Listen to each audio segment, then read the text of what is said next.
अरे, आप यहाँ हैं?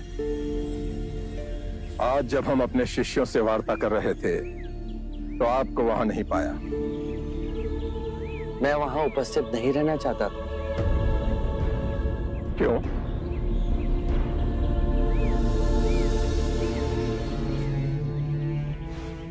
आप अपने शिष्यों को संबोधित कर रहे थे।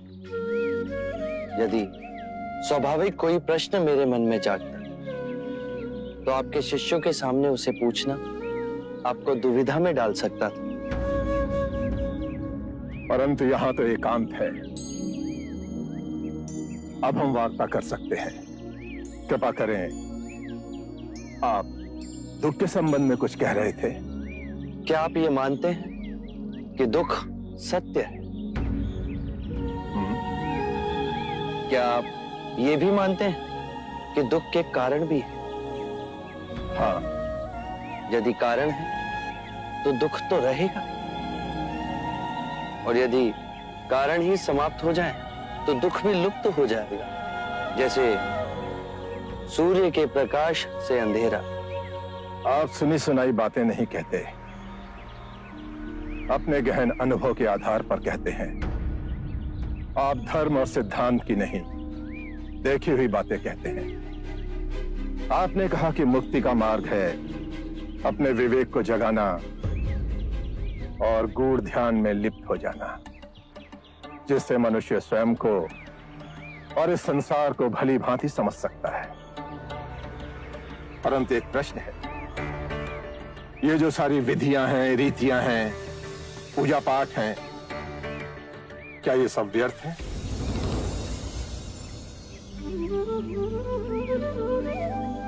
यदि कोई व्यक्ति इस नदी के दूसरे किनारे पर जाना चाहे तो वो क्या करे?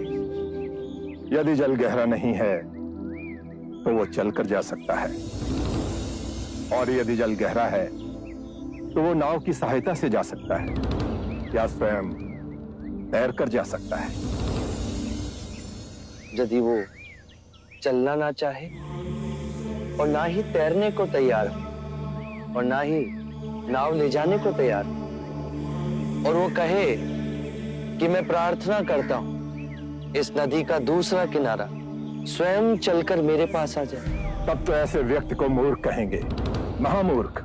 इसी प्रकार यदि व्यक्ति अज्ञान और भ्रांति को अपने विवेक से मिटाएगा नहीं तो परम आनंद और मुक्ति के दूसरे छोर पे कैसे पहुंच पाएगा? चाहे वो पूजा करे या अनुष्ठान या व्रत करे या किसी नीति पर चले, वो इस किनारे ही रहेगा। हमने सारे शास्त्रों को पढ़ा, उन पर व्याख्या की, परंतु जीवन के इतने जटिल सत्य को इतनी सरलता से किसी ने नहीं समझाया, किसी ने नहीं समझाया। आप इस भटकती मानवता को परम ज्ञान का मार्ग दिखाएंगे। आप करुणा के सागर हो। हे बुद्ध, आप हमें अपना अनुयायी स्वीकार करें। बुद्धं शरणं गच्छामि।